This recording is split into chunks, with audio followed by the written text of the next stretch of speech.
The last point you made in favor of the motion was that the people of Europe have the right to protect their identity and that their politicians should respect that right.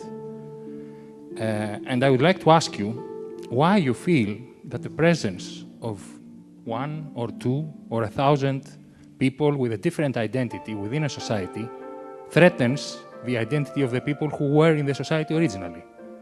1 or 2 people. The gentleman here said, why are you threatened by 1 or 2 people? I'm not threatened by 1 or 2 people. Nobody is threatened by 1 or 2 people. The figures I gave you showed we're not talking about 1 or 2 people. The figure I gave you at the very beginning was that people who identify as white British citizens are now a minority in their capital cities. So we're not talking about 1 or 2 people, and it is very disingenuous to pretend that I was. Today, Douglas Murray steps into the intellectual lion's den to face off against some of the most vocal critics of his stance on mass immigration. It's the usual suspects: arguments from the left, steeped in moral superiority, emotional appeals, and the ever-persistent gotcha questions. But as always, Douglas doesn't flinch. He takes each question, dissects its core assumptions, and leaves his opponents grappling with the stark reality they seem so desperate to ignore. Because here's the thing. These debates are not just about opinions, they're about facts, sustainability, and whether Europe is prepared to face the long-term consequences of unchecked immigration. So, buckle up. This isn't just a conversation, it's a masterclass in cutting through the noise and standing firm against the tides of populist virtue signalling. You don't want to miss how Douglas dismantles the opposition, piece by piece, with logic sharper than a razor. Let's dive in. My name is Cristina Pulido, I'm a journalist, and I would like the part for the motion. If your name was Hassan and you were born in Syria nowadays, how would you argue tonight, frankly speaking? Hello, my name is George Fotopoulos. I would like to make a point to Mr. Murray. The last point you made in favor of the motion was that the people of Europe have the right to protect their identity and that their politicians should respect that right. And I would like to ask you why you feel that the presence of 1 or 2 or 1,000 people with a different identity within a society threatens the identity of the people who were in the society originally. Whether you believe that is a legitimate concern or a primal fear, and whether you agree that when a primal fear drives a crowd, they become a mob, and that a politician should follow a mob and not provide leadership by calming the mob down and giving them a reason. That is my question. Thank you. And towards the back.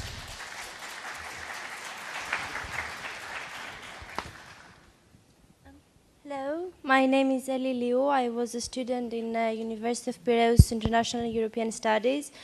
And I won't be very quick, but I am against the motion, and I would like to say that the European Union was an ex-colonial power, so most of the countries of the Third World were exploited from us. So now we cannot say that we don't accept them, because most of their riches and their wealth were taken from us. And as for what Mr. Voridis said about our values as Europeans, it's the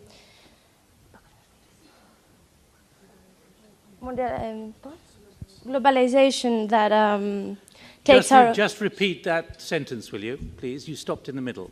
Yes, our values. Mr. Voridis talked about our values as European citizens, as humans.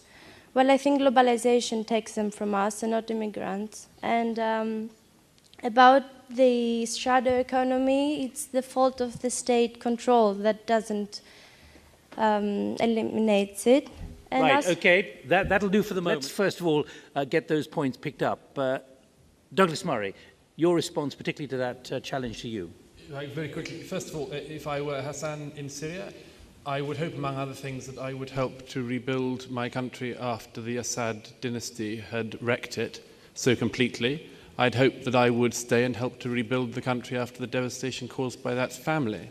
Secondly, the gentleman here who said one or two people, the gentleman here said, why are you threatened by one or two people? I'm not threatened by one or two people. Nobody is threatened by one or two people. The figures I gave you showed we're not talking about one or two people.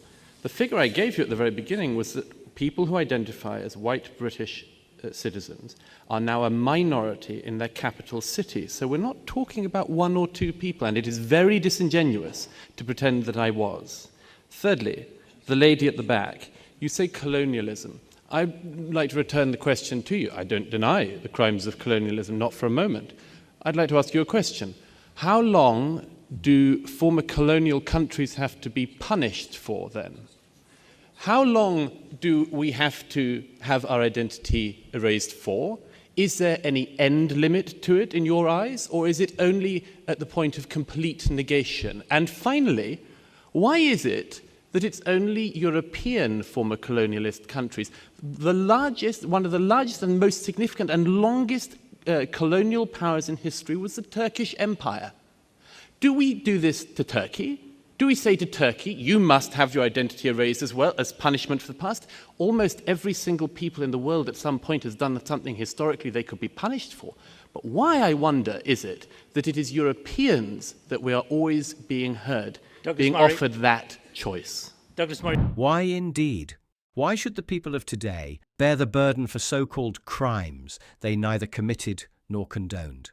The idea that Europeans must accept mass immigration, regardless of the will of the citizens, is as undemocratic as it is unsustainable.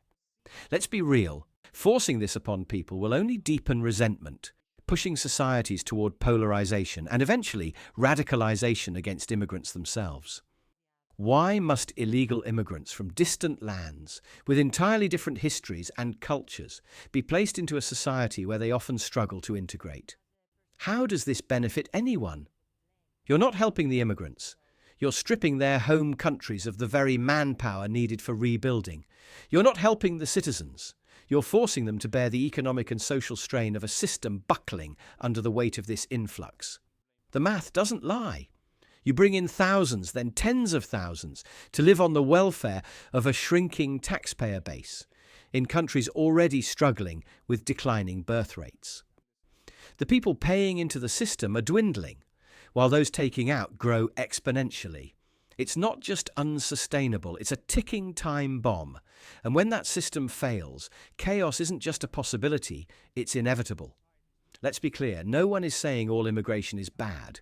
Reasonable, controlled immigration, like what we saw in the pre-war era, is manageable and even beneficial.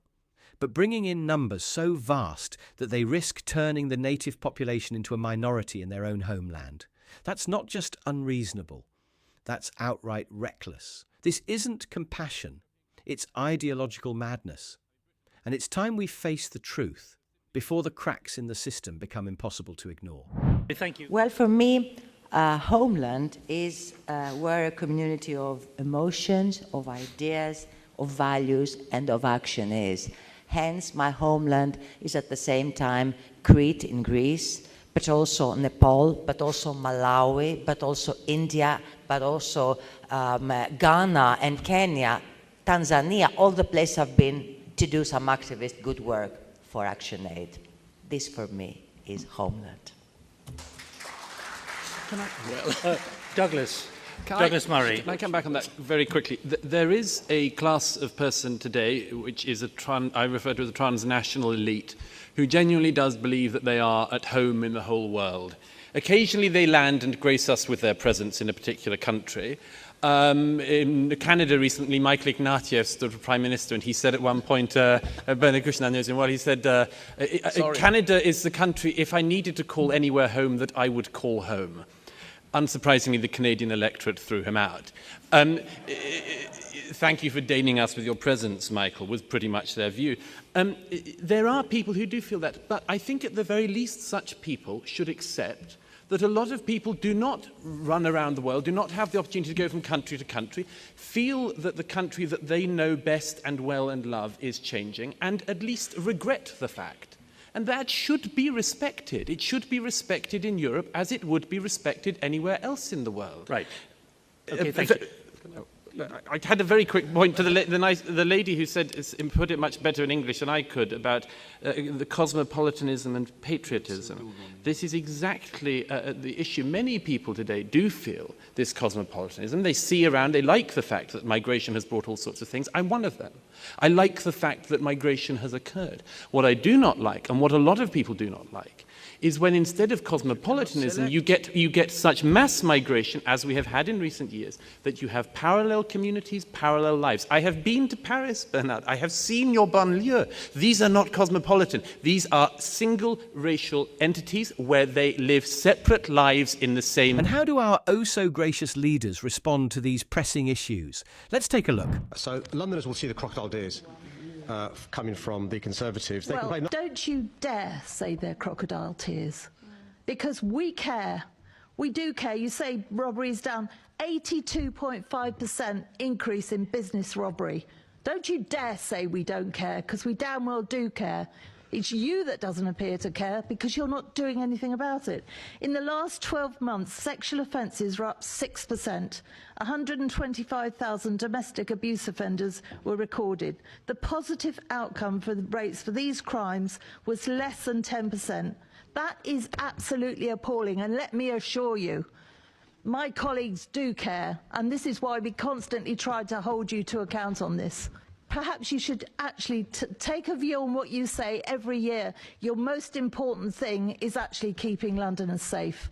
Those of us that look at the statistics, it shows a very different picture. Yesterday we had a meeting talking about the police and crime plan that's been in place for nearly 4 years.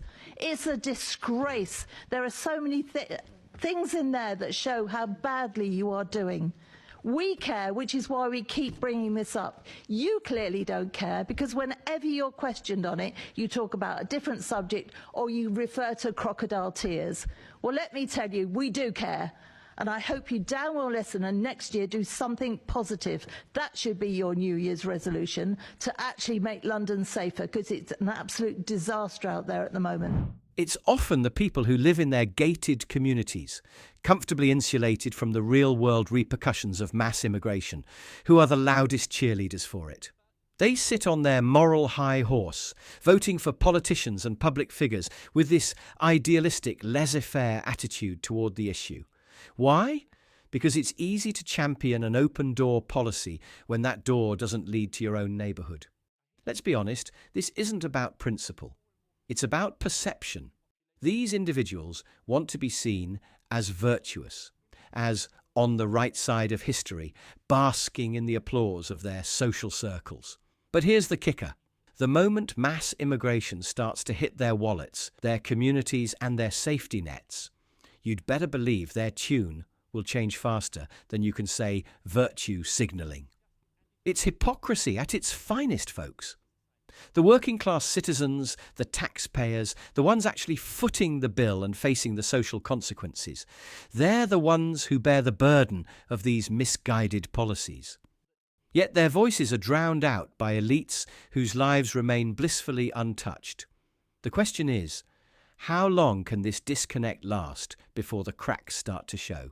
Well, I wanted, however, to raise the point that the fear of the other and the unfamiliar is being politically promoted at a time of crisis as a substitute for dealing with the crisis, as a personification and shifting the blame for the crisis to those least able to answer back.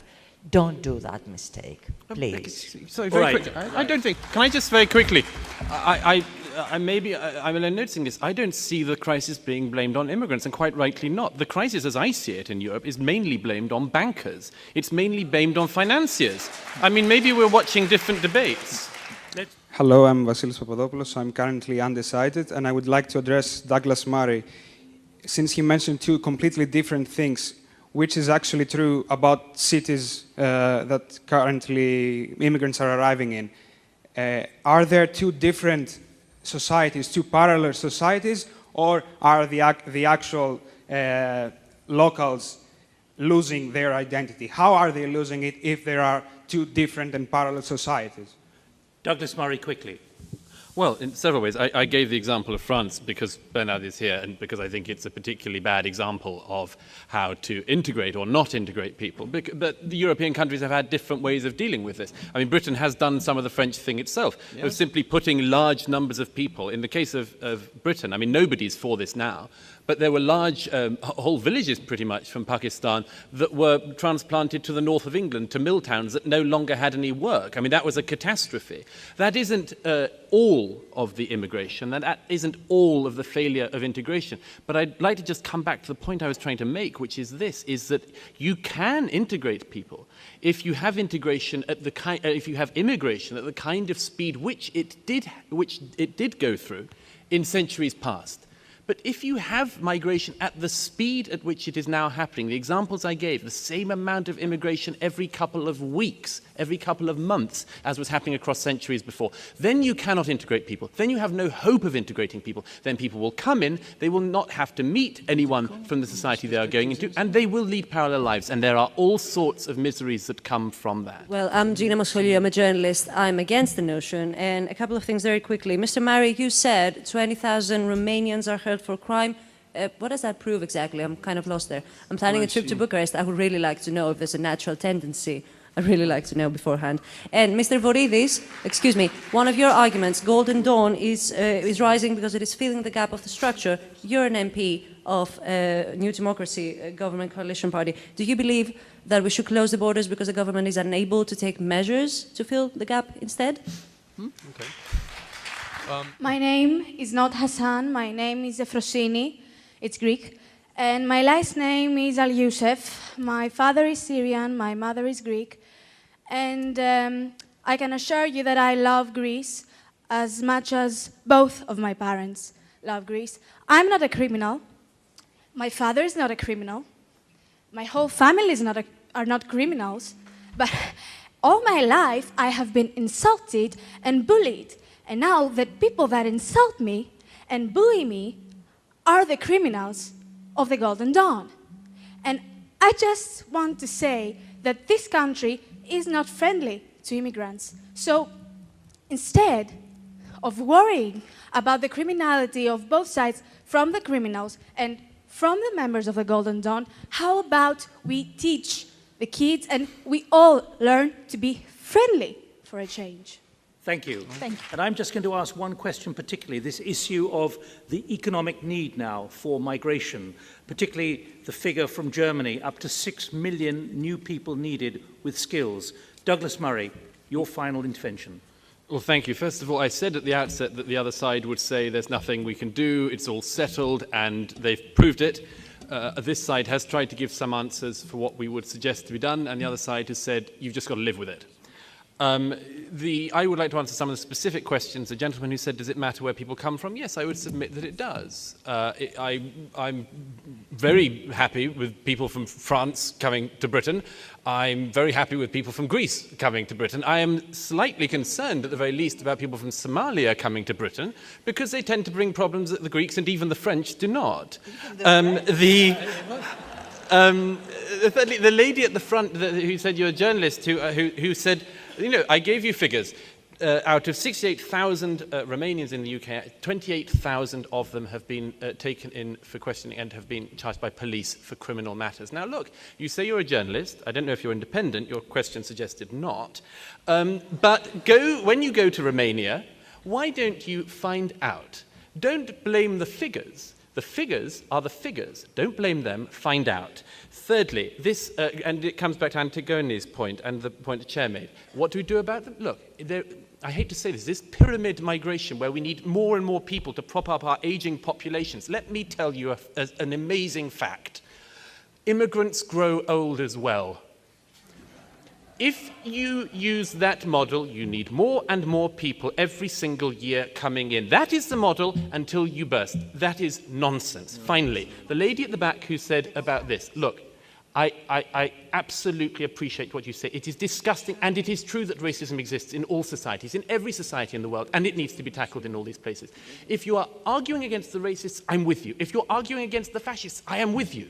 But if you want to deal with these problems, we have to deal with the issues that irritate them, that aggravate them, and then we separate out legitimate concerns of legitimate people and illegitimate concerns of racists and fascists. This is the time to deal with it.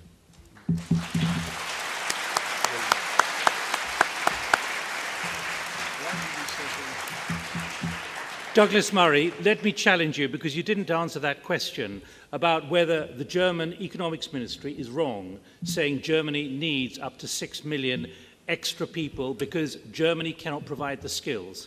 Yes, they are wrong, because this year it will be 6 million, and in a few years more it will be 9, and then 12, and then so on and so on, because they will grow old, they will have children, and there will be more and more old people, and you'll need more and more young people coming in to support them. It is an unsustainable model. Let's break this down. Douglas Murray highlights that a third of a specific demographic has been questioned or charged with criminal activity. And yet, his opponent sees no issue with this. It's astounding how quickly someone will dismiss facts just to cling to their ideology. And let's be real, if the Prime Minister was serious about reducing crime, the logical answer would be either to limit immigration from such high-risk groups or to deport those who've broken the law. But instead, they spin the roulette wheel of mass immigration and hope for the best. Why take that chance? The core issue here isn't just crime. It's rooted in something deeper: the West's declining birth rates. Governments, instead of addressing this head-on with policies that encourage family growth, have opted for a shortcut: mass immigration. It's not a solution. Sure, immigrant populations may have higher birth rates initially, but as Murray points out, these decline by the second generation. So, what's the plan? Keep importing more people indefinitely. That's not just unsustainable, it's madness. And let's not ignore the social consequences. We've seen examples like the tragic Magdeburg Christmas market attack in Germany yesterday. Then there's the financial strain. Working-class citizens being taxed into the ground to support a growing population of people who aren't incentivized to work or contribute meaningfully to society. So, the big question remains: when will this failed experiment of mass immigration end, and how? The truth is, no one knows, not even our so-called leaders. But here's what we do know: unless something changes, Europe's future looks bleak.